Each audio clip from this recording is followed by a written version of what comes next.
আসসালামু আলাইকুম। বাংলাদেশে বয়কট সামাল দিতে গিয়ে বিজ্ঞাপন সম্প্রচার করে উল্টো যেন আরো বেশি বয়কটের মুখে পড়ল কোমল পানীয় ব্র্যান্ড কোকা-কোলা। কোকা-কোলা গুজব বিরোধী বিজ্ঞাপন হয়ে গেল হিতে বিপরীত। সেই বিজ্ঞাপন সরিয়ে নিল কোকা-কোলা। তুরস্কের ফিলিস্তিনে আগ্রাসন শুরুর পর রটে যায় কোকা-কোলা ইসরায়েলে। বাংলাদেশের সামাজিক মাধ্যমে চলে কোকা-কোলা বয়কটের ব্যাপক প্রচারণা। দেরিতে হলেও কোকা-কোলা বাংলাদেশে হারানো বাজার রক্ষায় প্রচার করে একটি বিজ্ঞাপন, যা গত রবিবার সম্প্রচারিত হয়। এই বিজ্ঞাপনে বলার চেষ্টা করা হয় কোকা-কোলা ইসরায়েলের প্রতিষ্ঠান, এটা গুজব। 193টি দেশে তৈরি হচ্ছে কোকা-কোলা এবং ফিলিস্তিনেও তাদের ফ্যাক্টরি রয়েছে। ইসরায়েলি কোম্পানির নামে যে কথা প্রচলিত রয়েছে তা একেবারে অসত্য। বিজ্ঞাপনে এমনটাই বাধা দেওয়ার চেষ্টা করা হয়।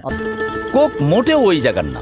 138 বছর ধরে 190টা দেশে লোকে কোক খায়।